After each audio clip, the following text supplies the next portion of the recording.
અને હવે સુરતની વાત કરીએ, જે સોસાયટીમાં પ્રાથમિક સુવિધા માટે હવે રહીશોના ખિસ્સા ખાલી થશે। રોડ, રસ્તા, પાણી અને ડ્રેનેજ માટે રહીશોએ સ્વયં કરવો પડશે ખર્ચ।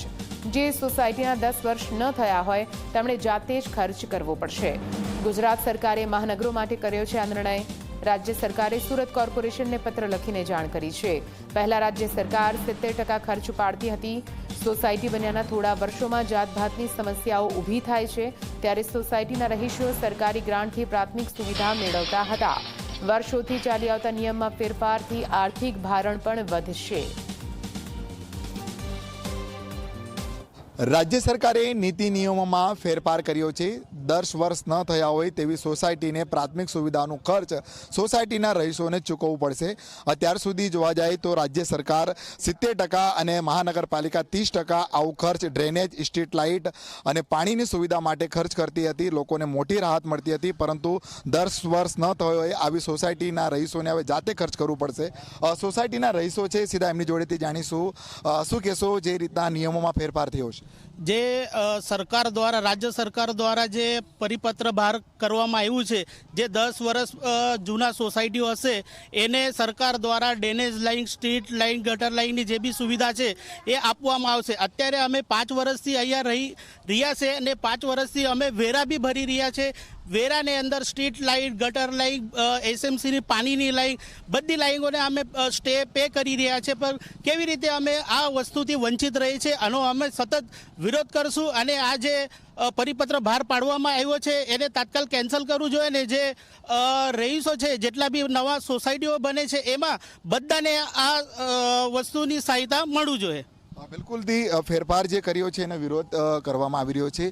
आप बताइए, जो स्ट्रीट लाइट भी जो लगाए गए उसके जो बिल आता है वो भी अभी सोसाइटी को ही भरना होगा? अभी भी सोसाइटी को उसमें भरना पड़ता है, लेकिन जो पहले से है हमको चीज़ नहीं मिल रही है उसका भी हम वेरा बिल में उसका पूरा भर रहे हैं पैसा, और अभी भी बार बार कंप्लेंट डालने के बावजूद भी कोई भी चीज़ की सुनवाई नहीं होती। अब यहाँ बताने के बावजूद भी देख सकते हैं कि यहाँ पे पानी की भी अभी सुविधा हमारे यहाँ नहीं है, लेकिन सभी वेरा बिल में अभी भी पानी वगैरह का उसमें सब एड होके आता है। बार बार कंप्लेंट डालते हैं, वेरा बिल का सब कुछ बोलते हैं, लेकिन वो भी बढ़ के 4 सालों से हमारा बढ़ के आ रहा है। जो भी पुराने हैं लोग उनसे पूछ सकते हैं आप कि ये क्या सुविधाएं उनको मिल रही, कोई सुविधाएं उनको अभी यहाँ पे वो चीज़ नहीं मिल रही है जो इसमें वेरा बिल। बताइए, जिस तरह से सरकार ने अब तक तो ग्रांट जो मिलती थी अभी जो नहीं दी जाएगी उसको लेके क्या कहोगे? उसको लेके मेरे को यही कहना है, जो आपने जो ग्रांट पास किया है, पहले जो रास्ता जो टूटे हुए है या फिर स्ट्रीट लाइट है, पानी का है, वो प्रॉपर आप लोगों को दीजिए। उसका पैसा तो आप एसएमसी ले रही है, और जो उसका पैसा आप एसएमसी ले रही है और काम भी नहीं हो रहा है, तो उसमें मैं विरोध करना चाहूँगा। बिल्कुल तमे जणावजो, हाल जे नियम छे કે સરકારને મહાનગરપાલિકા મળીને સહાયતા આપતી હતી સોસાયટીની, હવે નહીં મળશે। જે 10 વર્ષ જૂની સોસાયટી હશે તેમને જ મળશે, જે સોસાયટી નવી હશે એમને નહીં મળે।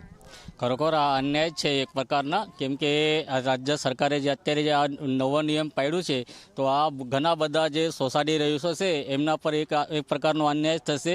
હવે દર વર્ષે કોર્પોરેશન ચૂંટણી આવે ત્યારે મોટા મોટા બધા કોર્પોરેટર આવીને બધો તમારો વિકાસ થશે, તમારી સોસાયટીમાં બધી ફેસિલિટી આવશે, રોડ રસ્તા બનશે, પાણીની ગટર લાઇનની બધી સુવિધા મળશે, પણ આ બધું ખાલી કાગળ પર હોય અને ઇલેક્શન પૂરતું જ હોય છે। અને આવા બધા એ જો નવા નિયમો લાવતા હોય તો હવે જનતાને બી વિચાર કરવું પડે કે આવા લોકોને આવવા નહીં દેવાનું, અને આવા કાંઈ નિયમ જે આવતા હોય તો એનો સખ્ત વિરોધ કરવાનો હોય। બિલકુલ તે વિરોધ જે છે લોકો દર્શાવી રહ્યા છે। જણાવજો, હવે કઈ રીતના ખર્ચ વધી જશે સોસાયટીમાં રહેતા તમારા લોકોનો? મેન્ટેનન્સ વધી જશે, વેરા બિલ વધી જશે, લાઇટ બિલ વધી જશે, અને બધા લોકો હપ્તાથી મકાન લેતા છે એનો ખર્ચો આવી જશે, હપ્તો આવી જશે। પછી આ બીજો નિયમ કાઢ્યો એનો અમે સખ્ત વિરોધ કરીએ છીએ। બિલકુલથી જોઈ શકાય છે કે લોકોમાં નિરાશા જોવા મળી રહી છે, કારણ અત્યાર સુધી જે નવી સોસાયટી બંધાતી હોય મહાનગરપાલિકા 30% અને રાજ્ય સરકાર 70%, આમ 100% ગ્રાન્ટ આપતી હતી, અને તેમાંથી ડ્રેનેજ લાઇન, પાણીની લાઇન, સ્ટ્રીટ લાઇટની સુવિધાઓ નવી સોસાયટીઓને મળતી હતી, પરંતુ હવે 10 વર્ષ જૂની સોસાયટી હશે તેઓને જ આ સુવિધા મળશે। એટલું જ નહીં, જે નવી જે સ્ટ્રીટ લાઇટ નવી સોસાયટી હોય કે જૂની સોસાયટીમાં લાગી હોય એનું લાઇટ બિલનું ખર્ચ પણ હવે લોકોને જે છે ચૂકવવાનું રહેશે, જેને લઈને રહીશોમાં ભારે આક્રોશ, નિરાશા જોવા મળી રહી છે। કેમેરામેન વિજય ભૈસાને સાથે પ્રશાંત ડિવરે, જી મીડિયા, સુરત।